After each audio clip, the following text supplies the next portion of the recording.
Hi folks, John Cordisco back again.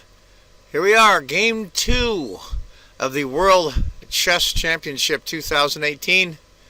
Waiting a long time for an American to be in the World Championship since 1972 for the unified title.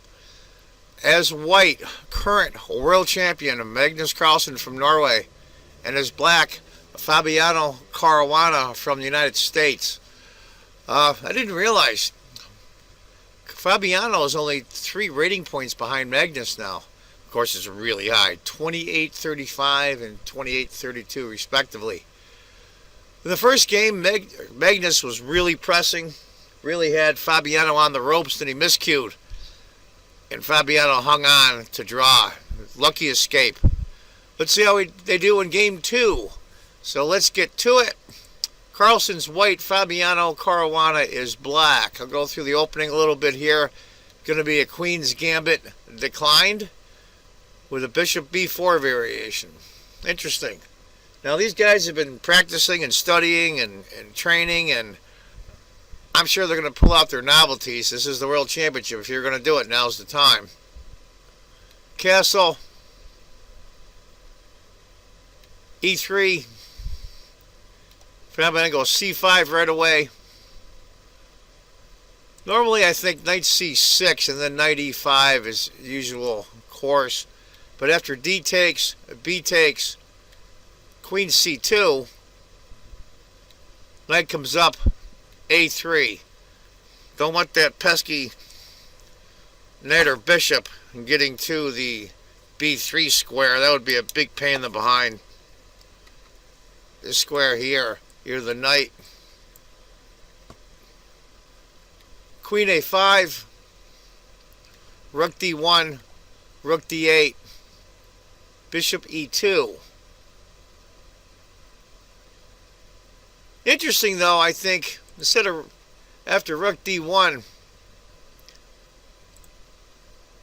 if Magnus had castled long, that might have been interesting. But he decided to play it safe. Knight E4. Now here's where it starts getting a little complicated. There's a lot of minor pieces all clustered around the middle. The only spot, it shows a small advantage on the computer off screen for white. The only thing I don't like about black's position, even though I do like it, is the fact his light squared bishop is pretty much just hanging out for now. Going to bring him out later, but all the white's pieces are in play. But black's got a pretty good position here. Technically, white's a little better, but I think it's really easy to play black here. White castles. Knight takes. Bishop takes. H6. What would happen if queen took the pawn? Rook A1. Yeah, guess what? You lose. Queen's trap. So those free pawns aren't so free sometimes. Taking with a bishop is no good either, because after Rook A1, pawn, bishop takes, he's doomed. So that free pawn isn't free. A4, knight E7, knight E5. That's a really good knight there on E5.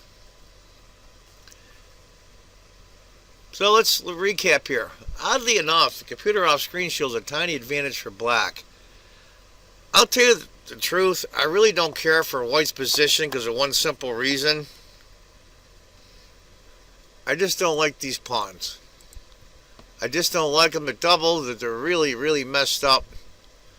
Might prove a problem in the endgame, babysitting those isolated pawns. We'll have to see. I think that's the reason why the computer gives a small advantage for black. Bishop D6. Interesting might have been F6. Then after the knight moves, E5, knight takes, Bishop G3. Something to consider. But after knight E5, Bishop D6, pawn takes, knight takes, Bishop F3. He left the bishop on F4. So black takes care of that. takes back with the pawn. Bishop takes. Now, you go back and forth with this. What would you take with? The rook or the pawn? Or, excuse me, would you play rook takes d8? Or would you just take the bishop? He decided to trade first and then take the pawn. I don't think there's much difference actually, but queen comes up. Now that's what I talked about before. If you can see here, these isolated pawns here and here are going to be a pain in the behind.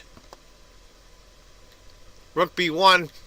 At this point, I'm wondering if Magnus is thinking about yesterday's game where he had such a great position, and here he is on move 21. And it's basically, I'm looking at the computer off screen, the top 3 moves are all 0.00. That's as even as you can get. I wonder if he's thinking about that now, or maybe just bail on this game, draw it, and move on. Now tomorrow they have a rest day, tomorrow being Sunday. My understanding of the schedule is 2 games, rest day, 2 games, rest day. And they keep going like that to the end of the match. It's funny what these guys are thinking. I'm wondering if he's thinking about yesterday's game. Anyway, Magnus goes queen to d3, bishop d7, a5, bishop. Queen comes up, takes, bishop takes, pawn takes. Now, I don't like that already. I'm not second-guessing Magnus. Don't get me wrong. But the fact of the matter is, those pawns are just a mess. There's got to be a way to take advantage of that, but we'll see.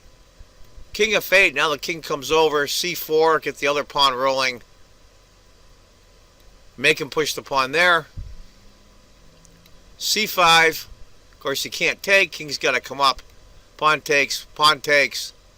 a7. Rook here. Rook takes. Rook takes. It looks good for black. There's no way black can lose this, but with the butchered pawns white has, plus he's going to be a pawn down soon. We'll see. King. So we'll go through the next few moves here, because we all know that he's going to lose that. He checks, comes back. I mean, what are you going to do here? I mean, black's going to have to play on. You have to. So they play back and forth here. King finally comes up, and that king's in a really, really good spot, I think. King f4. Of course he checks. Pawn comes up, takes, h3. Can white lose this? I don't know. Shows a little less than a pawn advantage for black on the computer, but sometimes computers don't really understand rook and pawn endings that well. They go by material only. And black's up a pawn. What to do? So we got to play out a few moves, and we're going to play out here to the end. Rook b4. Rook. And that's where they called it a draw.